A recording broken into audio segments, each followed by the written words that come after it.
Bom dia, segunda-feira, 29 de agosto de 2022, e finalmente aconteceu o debate entre os candidatos a presidente e todos compareceram. Isso é interessante, todos compareceram, inclusive Lula e Bolsonaro, que estão lá na frente. Aquela ideia de que os líderes não vão no debate, não vingou. Talvez eles foram se preparar, né? Porque vem aí um segundo turno e tem que estar bem treinados. Por sinal, demonstraram que não estão lá muito bem treinados, não. Foram destaques negativos do debate, os dois líderes. Mas isso muda alguma coisa? Será que se alguém, dos candidatos mais desconhecidos, que são Soraya Tronic e Felipe Dávila, por exemplo, tivesse saído super bem, isso faria com que eles fossem lá para cima nas pesquisas? Vamos pensar, por exemplo, na audiência. A audiência do debate empatou com o Fantástico, né? Então, 3 horas, de 9 à meia-noite. Quem é que consegue prestar atenção em tudo que é dito? E por aí vai. Eu acho que debate é importante, é significativo, pode até ter algum lance mais que marque e que faça uma diferença. Isso é o que todos buscam no debate, né? Dar aquele tiro que acaba com o adversário, que o cara se perde e aquilo tem depois consequências negativas e fica sendo repetido, etc. Especialmente no tempo que não havia internet, rede social, essas coisas, vídeos curtos, não sei o quê, porque às vezes o debate não acabou ontem. Eu acho que não acabou meia-noite, o debate continua hoje, porque cada candidato pega seu pedacinho, o pedacinho que lhe convém, o pedacinho que lhe interessa, e vai espalhar por aí esse pedacinho para passar a ideia de que ele é que é o bom, de que ele é que é o tal, de que ele que ganhou.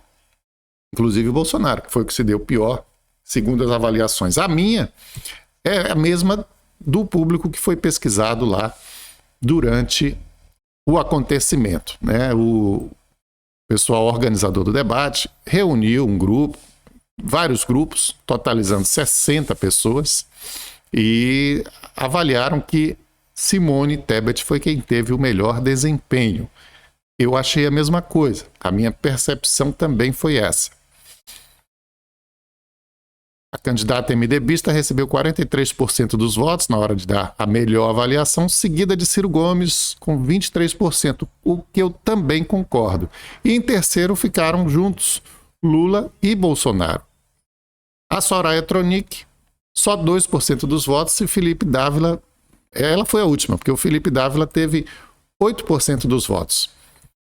Será que isso corresponde ao que cada um apresentou? Por exemplo, Soraya Tronic, talvez foi a pessoa que mais apresentou ideias, propostas no debate.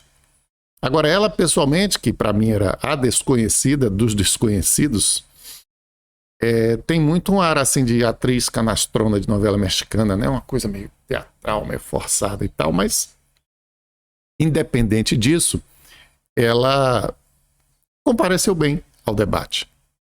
No entanto, a maioria das pessoas achou que a melhor, e olha, não foi misoginia, a maioria das pessoas achou que a melhor foi uma mulher, Simone Tebet, e a maioria das pessoas achou que o pior dos candidatos que estavam ali, também foi a outra mulher participante. Pois bem, e os piores, né, como já vimos aí, os piores, não vimos não, tá aqui, pior participação. Isso é uma pesquisa qualitativa, tá? Não foi ouvir um monte de gente, não. Os grupos foram reunidos ali na hora do debate, assistindo, e iam respondendo as questões. Grupo pequeno de pessoas. Basicamente, essa pesquisa se destina aos indecisos, né? O que eles acharam? Procuram-se eleitores indecisos. E 51% achou que o pior foi Bolsonaro. Depois, Lula. 21% achou que o pior foi Lula. 14% achou que foi Soraya. E teve menos, correspondendo também à avaliação positiva, Simone Tebet teve 5% dos que acharam que ela foi a pior, e Ciro Gomes 2%. Então, esses dois foram os que saíram melhor na avaliação das pessoas ali indecisas, que foram formados grupos para avaliar essas pessoas. E eu acho que foi por aí também. Porém, isso altera em quê o resultado, né? O debate teve uma audiência igual à do Fantástico. Se tivesse tido uma audiência muito maior, também faria tanta diferença assim? As pessoas vão formando suas opiniões ao longo da história, ao longo dos anos, né? Não é assim por causa de, nossa, ele falou tão bem, ele respondeu tão bem, ele fez uma pergunta inteligente, ele deu uma resposta inteligente. Não é assim. Mas vale, está dentro do processo, e sobretudo para aqueles que são cotados como os favoritos, eles têm que ir lá treinar, porque, ao que tudo indica, a eleição caminha para ter um segundo turno. Mas sobre a Simone Tebet, ela direcionou muito a participação dela para criticar o Bolsonaro, né? Essa foi a principal... Eu vi. Houve corrupção, tentativa de comprar... Ela bateu em Lula também, mas focou mais em Bolsonaro. E o Ciro Gomes sempre tentando fazer aquele jogo de os dois, é tudo farinha do mesmo saco, Lula e Bolsonaro. Um gerou o outro, e etc. Insistiu nesse discurso. Mas vou destacar aqui as falas, inicialmente, algumas falas significativas da Simone Tebet.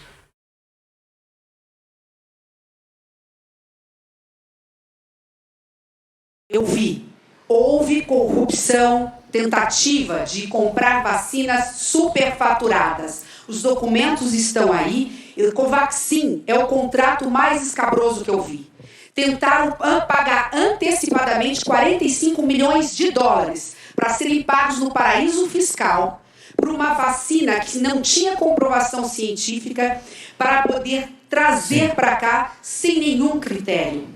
E quando nós denunciamos, como denunciamos a tentativa de levar vantagem de $1 por vacina, eu especialmente, fui processada no Supremo Tribunal Federal por um ministro do atual presidente.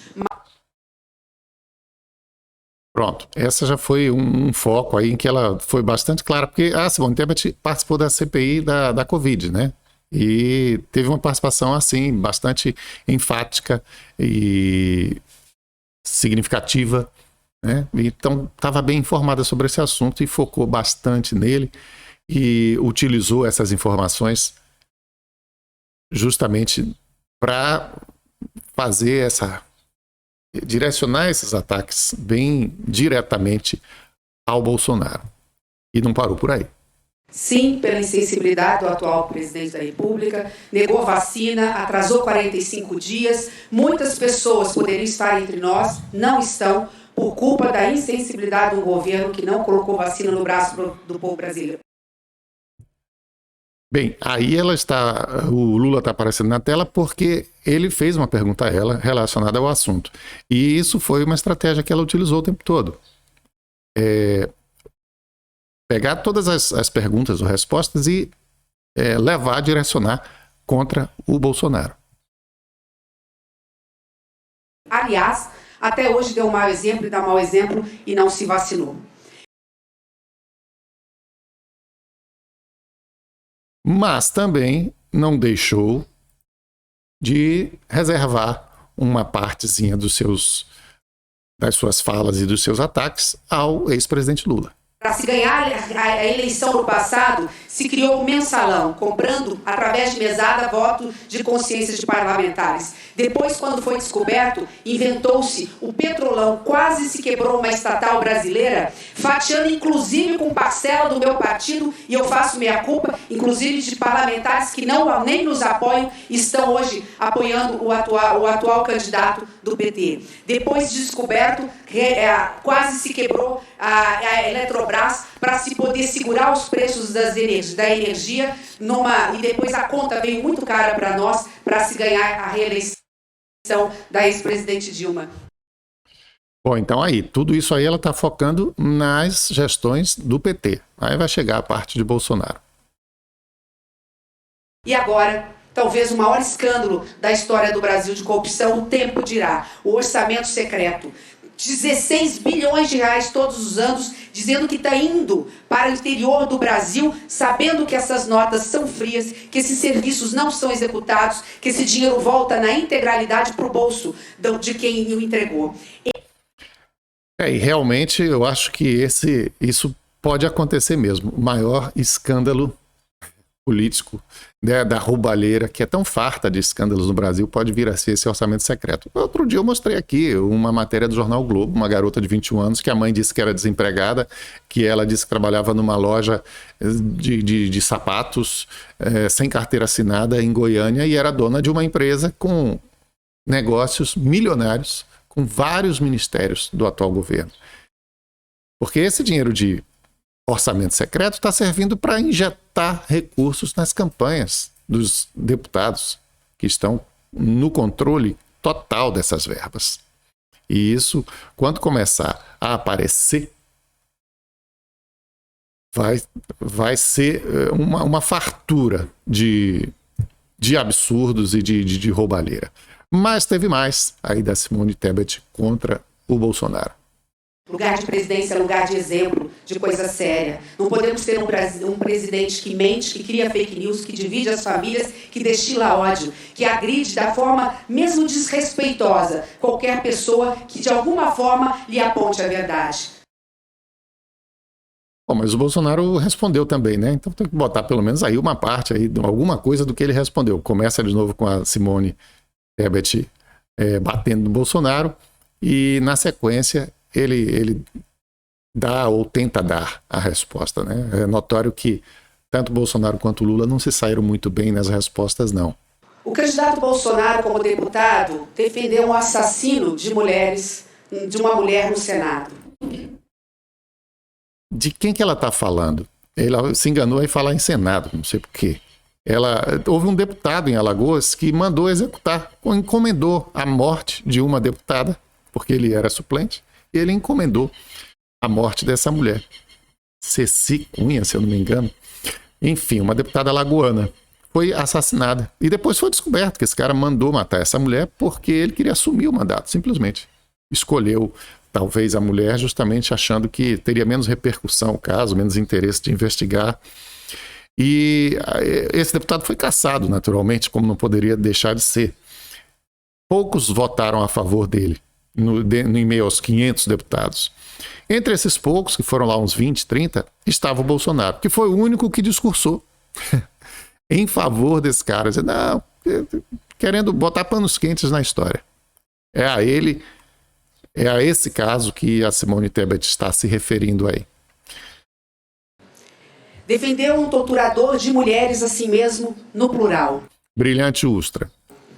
Votou contra os direitos das empregadas domésticas, votou contra o contrato de trabalho e os direitos trabalhistas das mulheres.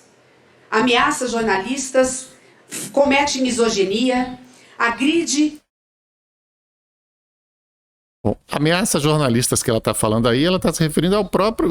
quer dizer, tem vários casos e no próprio debate, né? A jornalista Vera Magalhães fez uma pergunta direcionada a ele e ele disse, você acorda, dorme pensando em mim. Você atacou, fez um ataque pessoal direto a ela. Ela fez a provocação mesmo, talvez até já prevendo a investida dele contra ela, e ele não deixou por menos, né? Que é o que ele tem feito a vida toda, e também no exercício da presidência. As mulheres brasileiras. Eu mesma já fui vítima, repito aqui, de violência política de seus ministros. Eu quero de forma bem objetiva não voltar na questão do robô, que não me intimida, dos recortes de fake news que são divulgados a todo momento, inclusive sobre a minha candidatura, mas a pergunta é bem objetiva. Candidato Bolsonaro, por que tanta raiva das mulheres? Me acusa sem prova nenhuma. Essa história do sem prova virou um chavão, né? Imagina se ela ia poder levar alguma prova, tudo que ela falou de fato aconteceu, mas ela não podia exibir uma prova ali. Começa dizendo que eu defendi o estuprador. Ela não falou que ele defendeu o estuprador, ela falou que ele defendeu um assassino e um torturador. Mas, inclusive, na réplica, ela nem levou em conta isso, não registrou que ele estava respondendo de forma diferente do que tinha sido dito, dando uma resposta a algo do qual ele não tinha sido efetivamente acusado. Qual estuprador? Por que essa forma barata de me acusar como se eu não gostasse de mulheres? Eu fui o governo que mais sancionou leis defendendo mulheres. Pois é, rapaz, isso que foi, na verdade ele beneficia e muito mulheres, né? Essa é a concepção que ele tentou apresentar. E, ao mesmo tempo, recorreu ao estilo ao seu estilo de sempre, chamando de vitimismo as queixas das mulheres. Vem com um discurso barato, que eu ataco, que eu agrido as mulheres. Não cola mais. Não cola isso.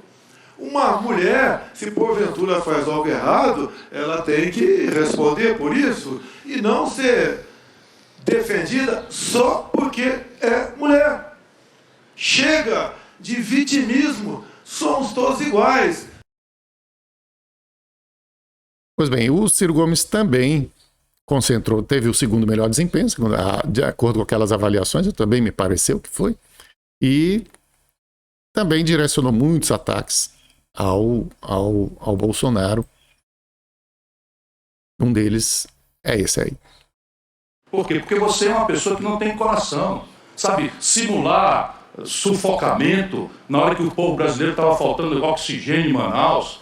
Sabe, dizer que não é coveiro na hora que há milhões de famílias brasileiras e amigos nos enlutamos. O Brasil tem 3% da população do mundo e morreu 11% das pessoas que morreram no mundo. Pois é, e o Ciro Gomes foi citando, né, casos, situações com envolvimento direto de Bolsonaro em que ele teve um procedimento ridículo, horroroso. No entanto, nada disso o derrubou, né? Ele está aí disputando com Lula quem que vai ser o presidente do Brasil. E ninguém aposta que ele já está derrotado. Não. Pelo desempenho que teve durante o governo, durante o mandato, eu diria que a essa altura do campeonato ele estaria derrotado. Mas ele não está, porque ele está em segundo lugar. Se ele estivesse lá na posição do Ciro Gomes, aí sim. Você diria, está recebendo o pagamento pelo desempenho do seu governo. Mas acontece que, sendo Bolsonaro quem é, ele tem apoio de pelo menos 1/3 da população. E acho que nem desempenho ruim ou bom no debate vai modificar isso. Mas vamos ter muitas coisas aí pela frente. E, obviamente, os adversários vão batendo e tentando desconstruir essa votação e esse apoio que ele ainda tem, como o Ciro Gomes fez. Eu estou falando da sua falta de escrúpulo. Você corrompeu todas as suas ex-esposas. Todas elas estão envolvidas em escândalos. Você corrompeu seus filhos. Essa é a questão, tendo prometido que ia combater a corrupção do PT e do Lula. Aí, tendo prometido que ia combater a corrupção do PT e do Lula, você vê que ele tem que trazer sempre o Lula e o PT para dentro da resposta, porque ele tem desde o início da campanha esse objetivo de dizer: eu sou diferente dos dois e os dois têm que cair fora porque o Brasil precisa de outra coisa. Mas até agora não colou essa tática, não conseguiu e não deu certo. E nessa última que eu vou mostrar aí, ele faz justamente isso. Quando ele inicia a fala, ele está se referindo ao governo do Lula, dizendo que fez pouquíssimo. Depois, a continuação, aí ele já está direcionando a fala ao Bolsonaro. Como nunca ninguém de verdade tinha feito nada pelos pobres, o pouquíssimo que o senhor fez parece muito.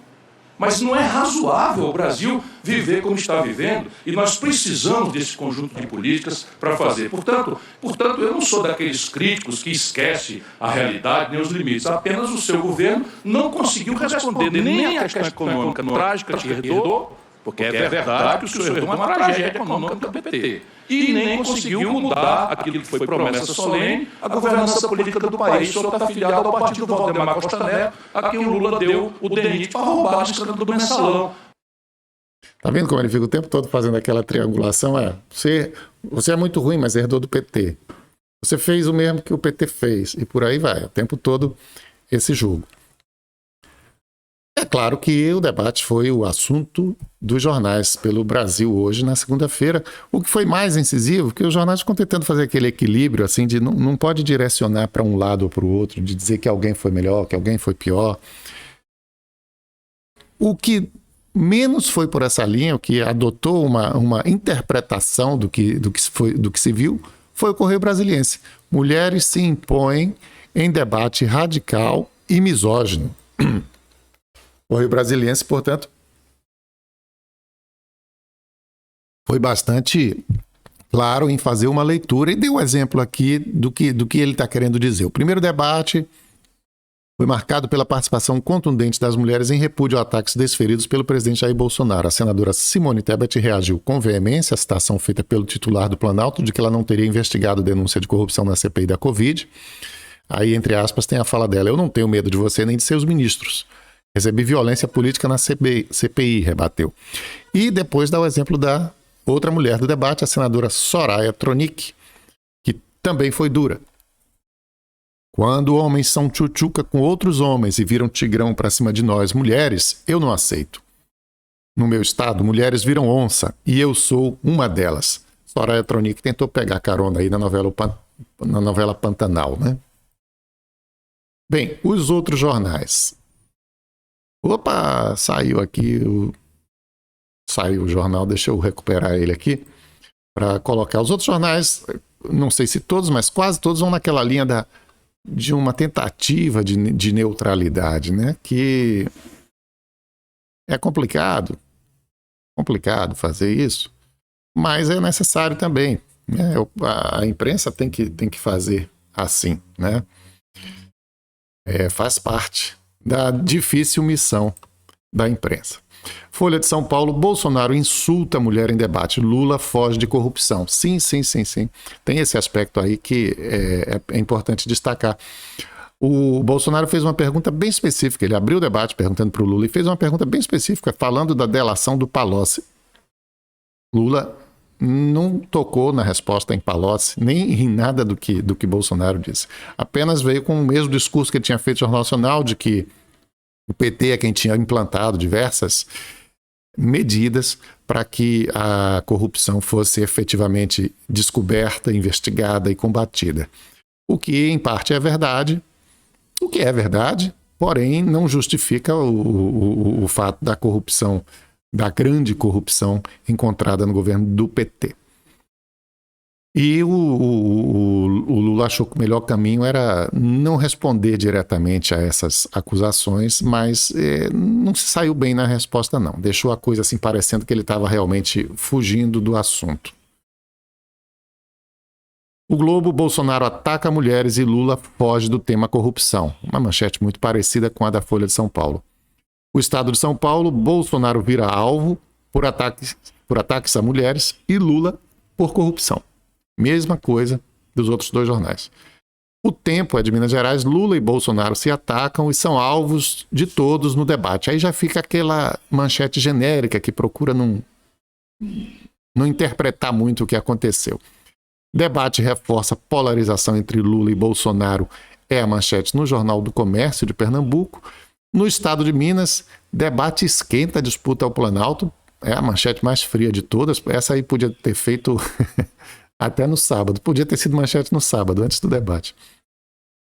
A do Correio, mesma coisa, horrível. Confrontos marcam o primeiro debate entre presidenciáveis. Claro, ia ser o quê? Afagos marcam o primeiro debate entre presidenciáveis? E no À Tarde nem manchete foi. Tem destaque lá em cima: acusações marcam o primeiro debate, mas a manchete é: ruas de Salvador ficam às escuras, apesar de gastos.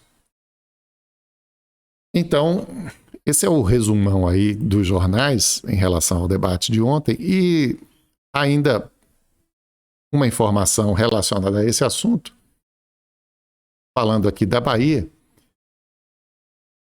da lógica dos debates. A Semineto decide não participar do debate na TVE. Vai ter um debate na TVE no dia 6 e ele já anunciou que não vai, como não foi também no da Band. Isso se insere dentro daquela lógica de que candidato que lidera com folga não vai a debate. Por que Bolsonaro e Lula estão indo? Bom, Lula tenta vencer a eleição em primeiro turno. As pesquisas indicavam que essa possibilidade existia, mas está muito ali, no meio do caminho, 50% de chance de vencer no primeiro turno e 50% de chance de ir para o segundo turno. Está mais ou menos por aí.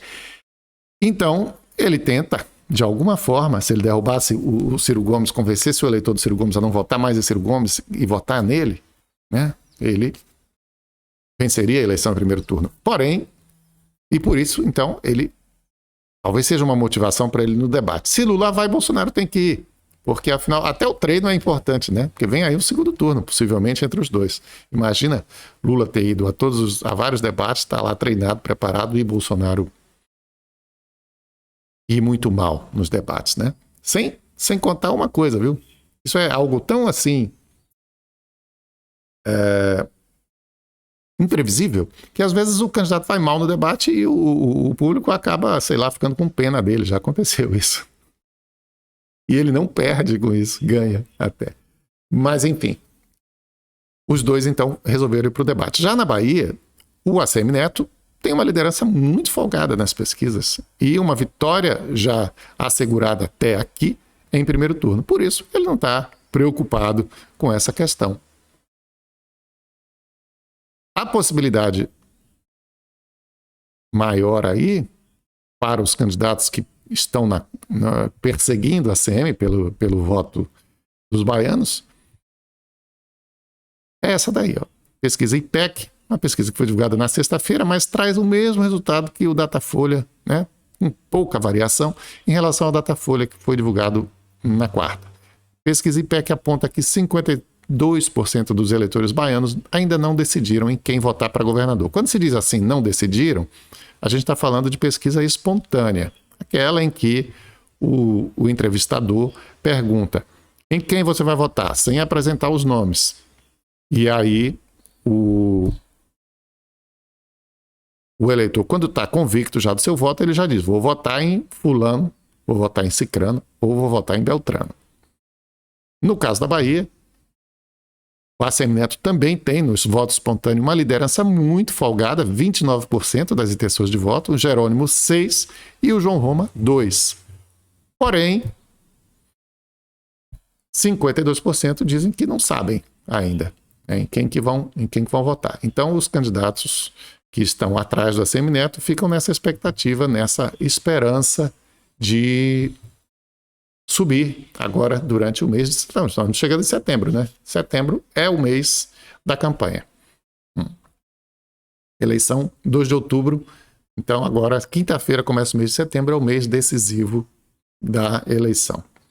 E, obviamente, esse é o grande assunto do país por esses dias. Estaremos aqui diariamente acompanhando de segunda a sexta-feira.